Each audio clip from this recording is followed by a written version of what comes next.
O meu pai era um completo tirano, machista, bruto, sem educação. E a minha mãe, tadinha, ela tinha muito medo dele. A minha mãe é aquela típica mulher submissa, pelo menos era com o meu pai. Então, tudo que ele falava para minha mãe era lei. E assim, comigo, pra cima de mim, o meu pai, ele me agredia fisicamente, ele me punia muito, qualquer coisa ele me deixava de castigo.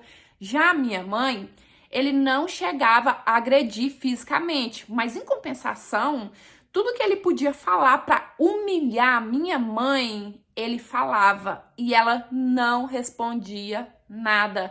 No máximo que ela fazia era se esconder dele e chorar escondido, porque se ele percebesse que ela estava chorando, o pau quebrava de novo. Mas enfim, apesar de ser punida e de apanhar do meu pai, eu não aceitava muitas coisas que ele fazia com a minha mãe. Eu aceitava ele fazer comigo, mas com ela eu não aceitava. Sempre que eu via que ele estava passando dos limites, eu batia de frente com ele. E aí depois, é claro que eu apanhava. E aí teve um dia que a minha mãe fez o almoço, né, como de costume. Eu tava com 16 anos. O meu pai foi o primeiro a colocar a comida no prato. E aí, quando ele colocou a primeira colherada de arroz na boca, ele sentiu que estava salgado. E aí, para ele, foi motivo suficiente para começar a humilhar a minha mãe, que ela não sabia fazer um arroz, que ela não servia para nada, que ele deveria ter casado com fulano e não com ela, porque ela era uma inútil, não fazia nada na vida e nem um arroz ela sabia fazer, e falando, e falando, e falando, e a minha mãe com a cabeça baixa. E aí não bastou ele tá humilhando a minha mãe daquele jeito, ele levantou, foi na cozinha, pegou a panela de arroz que tava cheio, jogou no quintal e falou assim: uma merda dessa nem porco come. E aí a minha mãe começou a chorar. Pela primeira vez, eu vi a minha mãe chorando na frente do meu pai. E aí aquilo pra mim já foi o estupim. Eu fui e bati de frente com ele. Eu falei assim: escuta, por acaso você é demente, retardado, ou deficiente, não tem mão, não tem braço? E ele, por quê? Por que você tá falando desse jeito, garota? Falei: uai, se o arroz que a minha mãe faz não presta pra você, pega você e faz com a sua mão. Você não sabe, não? Gente, nesse dia ele não me bateu.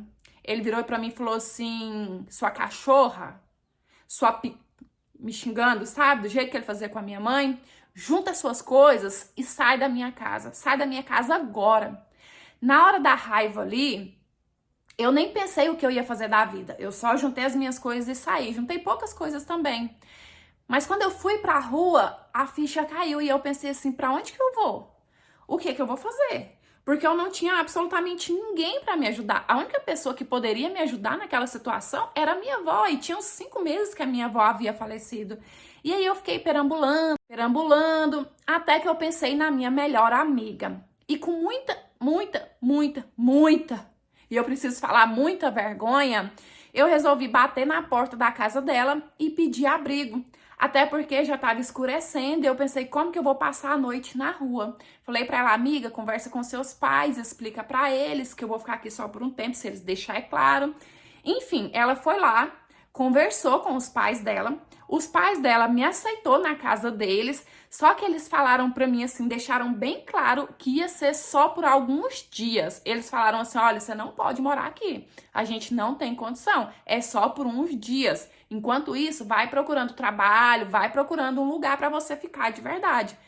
E eu: não, beleza, só de eu ter um lugar pra ficar hoje já me dá um tempo, né, de esfriar a minha cabeça e pensar o que que eu vou fazer da vida.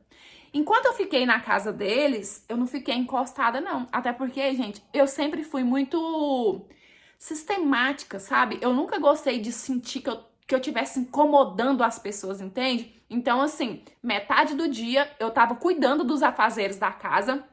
Eu praticamente cuidava da casa sozinha, fazia comida, lavava a casa, organizava as coisas, porque eu achava que era minha obrigação, já que eu tava ali de favor. E aí a outra metade do dia eu saía para procurar emprego, porque eu de verdade não queria ficar muito tempo lá, né, incomodando eles. E no início, os pais da minha amiga me trataram super bem, me acolheram super bem. A mãe dela me dava o maior apoio. Ela falava assim, cara, eu não entendo como que um pai tem coragem de expulsar a própria filha de casa e como que a sua mãe aceitou isso. Só que com o passar dos dias, com 13, 15 dias, como eu não encontrava nada, não encontrava lugar para ir, eu percebi que o pai dela já estava incomodado.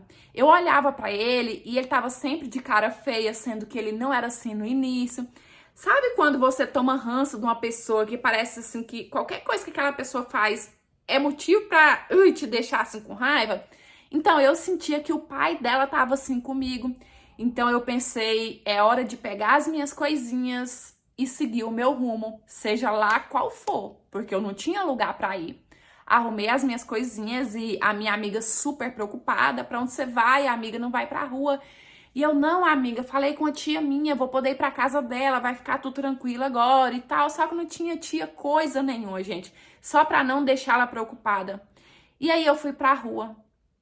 E eu passei 3 dias na rua perambulando sem dormir, porque eu tinha medo de dormir e alguém fazer alguma coisa de ruim comigo. 3 dias sem comer. E água eu tomava porque eu pedia nas casas, eu pedia de repente se eu passasse num bar, eu pedia um copo d'água. Só que nesse terceiro dia, eu acho que por não estar comendo nem dormindo e o sol também estava muito forte, eu acabei desmaiando, eu passei mal e desmaiei no meio da rua. E nisso eu acordei no hospital.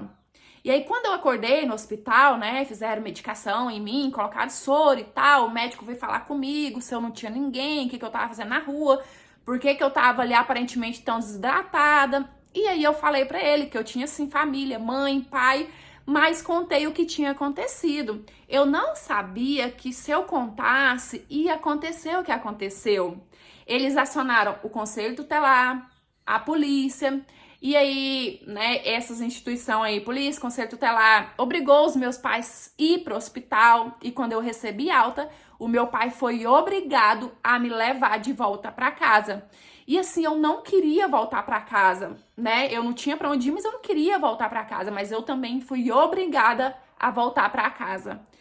E aí, vocês já podem imaginar o inferno que foi. Se já era ruim antes, imagina agora, que o meu pai foi obrigado a me ter de volta na casa dele. Gente, o meu pai me hostilizava o tempo todo. Tudo ele me implicava, tudo ele falava assim, o que seria pior, ficar na cadeia ou ser obrigado a ter você em casa?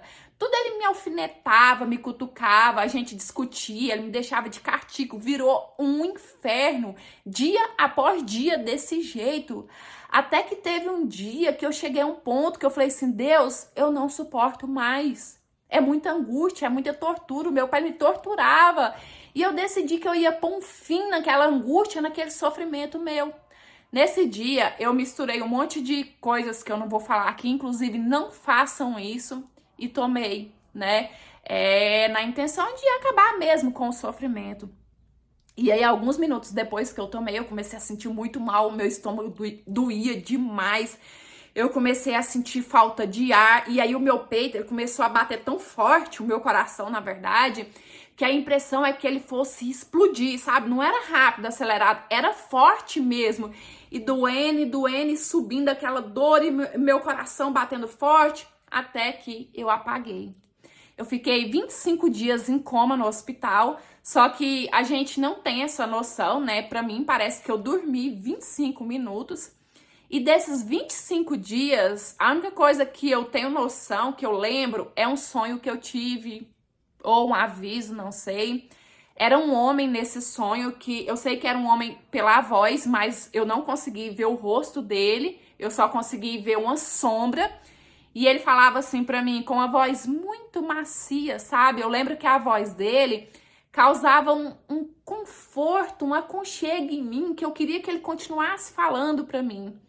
Ele falava assim, menina, calma, seu sofrimento acabou, vai em paz agora.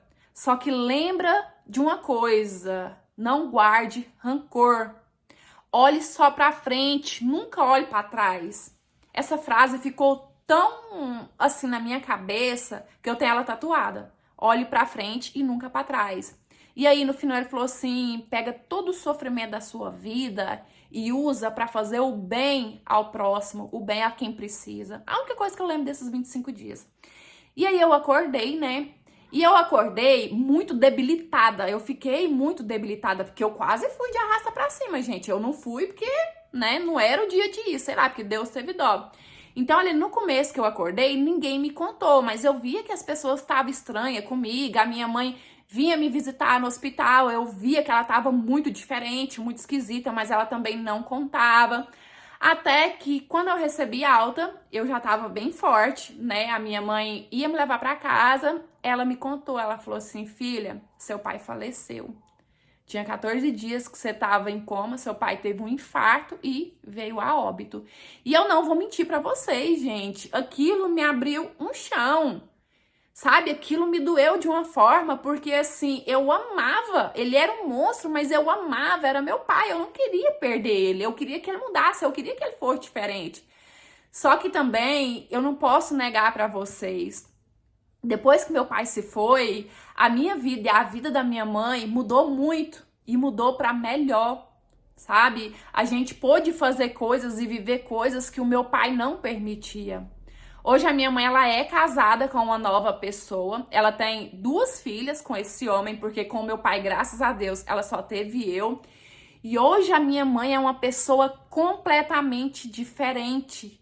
Hoje a minha mãe é extrovertida, alegre, a minha mãe conversa, porque na época do meu pai ela não podia nem conversar, então hoje dá pra ver que ela é uma pessoa livre, sabe? Eu terminei os meus estudos, mas eu não me formei na faculdade, mas eu tenho um bom emprego e consigo viver de uma forma assim que não é confortável, rica, mas vivo tranquila, sabe? E eu faço parte de uma ONG onde a gente tenta o máximo possível ajudar moradores de rua. A gente oferece ali um alimento, oferece um banho e, se possível, um lugar para eles passar 1 ou 2 noites. E assim, gente, é um trabalho árduo, é um trabalho muito difícil, porque dia e noite a gente tem que buscar ajuda e nem sempre essa ajuda vem pra gente poder ajudar, mas é gratificante, sabe? Poder dar o mínimo de, sei lá, de conforto, de humanidade, de carinho, de dignidade, essa é a palavra, a pessoas que não tem ninguém pra ajudar e ver o olhar deles de gratidão pra gente, isso não tem preço, sabe? Com toda dificuldade, é gratificante. Oi, oi, meus amores, tudo bem aí com vocês? Eu espero que sim. Uma história de superação, mas que causa diversos sentimentos, né? Pelo menos em mim. Deu um pouco de raiva desse pai, um pouquinho de raiva dessa mãe também, porque assim, né, deixou ele fazer tanto.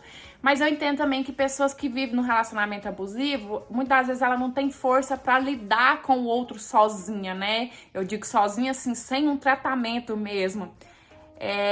Não sei o que pensar dos pais dessa amiga, né, que deu esse apoio a ela também, mas logo já meio que puxou o tapete, mas enfim, o importante é que no final tudo deu certo, né, ela fez uma besteira aí que não deveria, mas graças a Deus também não foi de arrasta pra cima, e hoje é uma pessoa que consegue, com a sua experiência aí, com a sua vivência, ajudar o próximo, né, ter a felicidade nesse olhar que ela disse que vale a pena todo o sofrimento.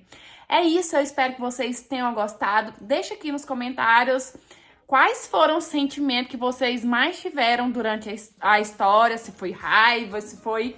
Não sei, deixa aí que eu quero saber. Curte o vídeo para me ajudar, comenta, compartilha. E se você quiser me enviar a sua história para eu ler, analisar e de repente ela aparecer aqui, é no Instagram, vou deixar bem aqui, ó.